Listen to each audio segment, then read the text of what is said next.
Hello friends, आज हम class 12 chemistry chapter 3 electrochemistry इसमें एनसीईआरटी में पेज नंबर 88 पर ये इंटेक्स्ट क्वेश्चन दिए गए हैं। इन क्वेश्चंस को आज हम सोल्व करेंगे।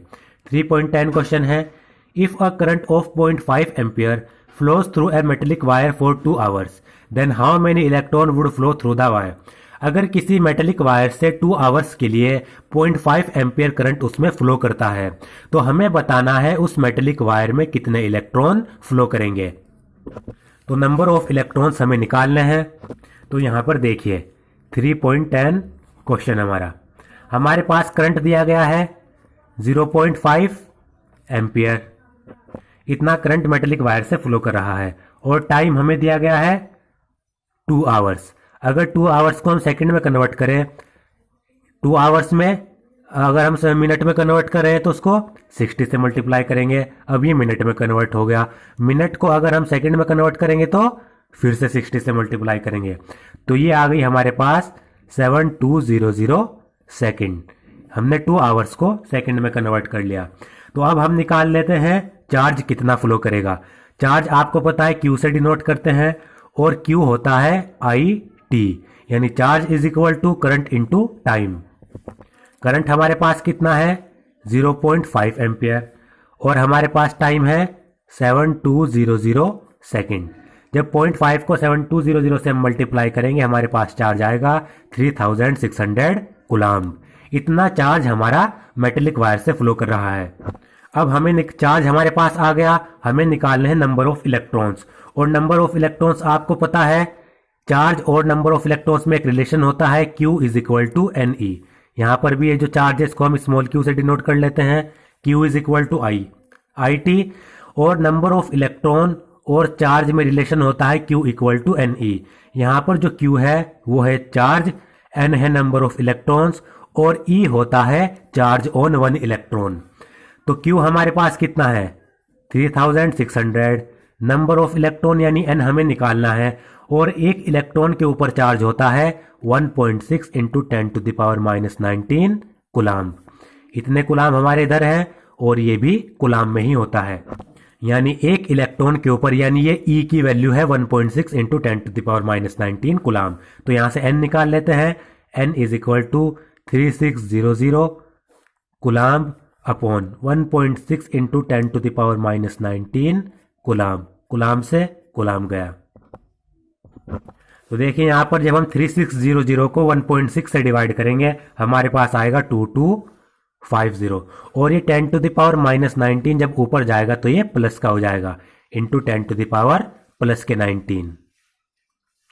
इतने हमारे पास नंबर ऑफ इलेक्ट्रॉन्स आए। अगर हम इनको 2 डिजिट में लिखना चाह रहे हैं तो देखिए जो पॉइंट है वो अभी यहां पर है 1 डिजिट, 2 डिजिट, 3 डिजिट। हमने क्या किया, पॉइंट को 3 डिजिट आगे बढ़ा दिया 2.25।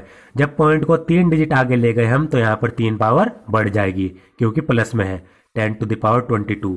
तो इतने इलेक्ट्रॉन्स हमारे पास फ्लो करेंगे। ये हमारे पास आ गए number of electrons 2.25 into 10⁻22 electrons. तो देखिए इसमें हमने क्या किया, करंट हमें दिया हुआ है, टाइम को हमने सेकंड में कन्वर्ट कर लिया। फिर हमें फॉर्मूला पता है charge is equal to I T. तो हमने ये चार्ज निकाल लिया करंट और टाइम को मल्टीप्लाई करके। फिर हमें एक और फॉर्मूला पता है Q equal to N E. यहाँ नंबर ऑफ इलेक्ट्रॉन्स N से डिनोट करते हैं। E होता है चार्ज ऑन 1 इलेक्ट्रॉन, Q होता है चार्ज। तो चार्ज हमें दिया हुआ है 3600, N निकालना है। एक इलेक्ट्रॉन के ऊपर चार्ज इतना होता है हमें पता है। तो हमने क्या किया, N निकाल लिया, इसको इससे डिवाइड कर दिया। यहाँ पर हमारे पास इतने इलेक्ट्रॉन आ गए। फिर हमने क्या किया, 3 डिजिट से पॉइंट आगे बढ़ा दिया तो यहाँ पर 3 पावर बढ़ जाएगी। तो नंबर ऑफ इलेक्ट्रॉन हमारे पास इतने आ जाएंगे। यानी इतने नंबर ऑफ इलेक्ट्रॉन फ्लो कर रहे हैं मेटेलिक वायर में। अब 3.11 क्वेश्चन है, suggest a list of metals that are extracted electrolytically. हमें वो मेटल्स बताने हैं जिनको इलेक्ट्रोलाइटिकली एक्सट्रैक्ट किया जाता है, यानी जिनको उनकी ओर से अलग करने के लिए इलेक्ट्रोलाइसिस मेथड का इस्तेमाल किया जाता है। तो यहां पर देखिए ये 3.11 क्वेश्चन मैंने यहां पर लिख रखा है answer. Metals that are on the top of the reactivity series such as sodium, potassium, calcium, lithium, magnesium, aluminium are extracted electrolytically. जो मेटल्स रिएक्टिविटी सीरीज में टॉप पर आते हैं जैसे कि sodium, potassium, calcium, lithium, magnesium और aluminium, इनको electrolytically extract किया जाता है। तो ये इसका आंसर है। अब देखिए 3.12 question. Consider the reaction Cr2O7 2 negative plus 14H positive plus 6 electron, इससे प्रोडक्ट बना 2Cr3 पॉजिटिव प्लस 7H2O। ये रिएक्शन हमें दी गई है। What is the quantity of electricity in coulombs needed to reduce 1 mole of Cr2O7 2 negative? तो हमें बताना है कुलाम्स में हमें कितनी इलेक्ट्रिसिटी चाहिए होगी जो 1 मोल Cr2O7 2 नेगेटिव को रिड्यूस कर सके। तो देखिए इसको यहां पर 3.12 क्वेश्चन, ये हमें 3.12 क्वेश्चन हमें यहां पर करना है। तो हमारे पास गिवन रिएक्शन है, गिवन रिएक्शन इज, हमें रिएक्शन क्या दी गई है, Cr2O7 2 negative plus 14H positive plus 6 electron, इससे क्या बन रहा है 2Cr3 पॉजिटिव प्लस 7H2O। तो सबसे पहले हम देखेंगे यहां पर Cr की ऑक्सीडेशन स्टेट क्या है। तो यहां पर इसकी ऑक्सीडेशन स्टेट देखिए, oxidation state of Cr, chromium की यहां पर ऑक्सीडेशन स्टेट क्या है, हमें क्रोमियम की ऑक्सीडेशन स्टेट निकालनी है। तो क्रोमियम को हम मान लेते हैं X, और यहां पर क्रोमियम कितने हैं, 2 एटम है क्रोमियम के, तो 2X प्लस 7, ऑक्सीजन के एटम कितने हैं 7, तो 7 को हमने यहां पर लिखा। और ऑक्सीजन की ऑक्सीडेशन स्टेट कितनी होती है -2, तो 7 इंटू -2 इज इक्वल टू, इस पूरे के ऊपर कितना चार्ज है 2 नेगेटिव, तो यहां पर लिख देंगे 2 नेगेटिव। जिसकी हमने ऑक्सीडेशन स्टेट निकालनी है उसको हमने X मान लिया, क्रोमियम को हमने X माना, क्रोमियम के एटम 2 है तो 2 से मल्टीप्लाई कर दी प्लस। ऑक्सीजन के हमें ऑक्सीडेशन स्टेट पता है -2 होती है, ऑक्सीजन के एटम कितने 7, तो 7 से इसको मल्टीप्लाई कर दिया। पूरे के ऊपर 2 नेगेटिव चार्ज है तो -2 हमने राइट हैंड साइड में लिख लिया।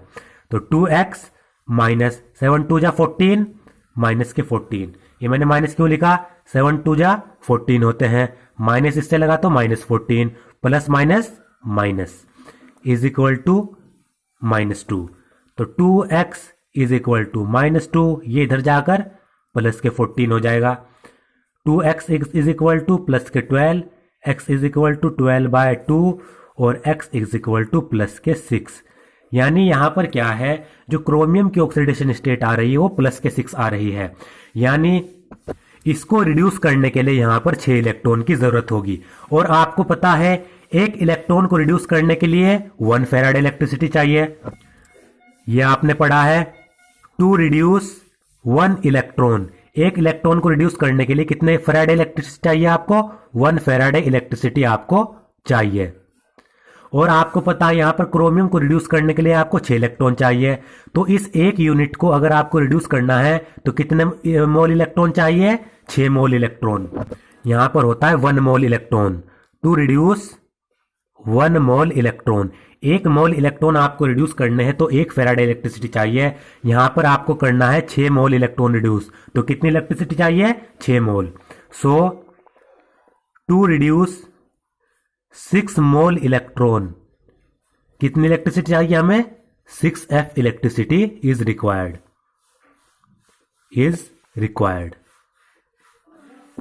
तो यहां पर देखिए 6 इंटू F, एक F के ऊपर कितना चार्ज होता है, 1 फेराडे, 96487 एक्यूरेट अगर हम ले 96487 कूलाम। यहां पर आप 96500 भी ले सकते हैं अपनी इक्वेशन को, कैलकुलेशन को आसान करने के लिए। तो यहां पर आप देखिए कितना आएगा, 578922 कूलाम, यानी इतने कूलाम इलेक्ट्रिसिटी हमें चाहिए किसको रिड्यूस करने के लिए, Cr2O7 2 नेगेटिव को रिड्यूस करने के लिए। तो देखिए एक बार फिर से मैं बता देता हूं, सबसे पहले हमने यहां पर क्रोमियम की ऑक्सीडेशन स्टेट निकाली +6 आई। आपको पता है अगर हमें क्रोमियम को यहां पर रिड्यूस करना है तो हमें कितने इलेक्ट्रॉन चाहिए होंगे, 6 मोल इलेक्ट्रॉन चाहिए होंगे। तो 1 मोल इलेक्ट्रॉन को रिड्यूस करने के लिए आपको 1 फेराडे इलेक्ट्रिसिटी लगती है। तो अगर हमें 6 मोल इलेक्ट्रॉन रिड्यूस करने हैं तो 6 मोल इलेक्ट्रॉन को रिड्यूस करने के लिए कितने चाहिए, 6 फेराडे इलेक्ट्रिसिटी चाहिए। और 1 फेराडे में 96487 कूलाम होते हैं, तो 6 फेराडे में कितने होंगे, 6 इंटू 96487, वो कितना आ जाएगा, 578922 कूलाम। इतनी इलेक्ट्रिसिटी हमें चाहिए होगी। इसकी ऑक्सीडेशन स्टेट यहां पर 6 है, इसलिए यहां पर ये 6 इलेक्ट्रॉन दिखाए गए हैं।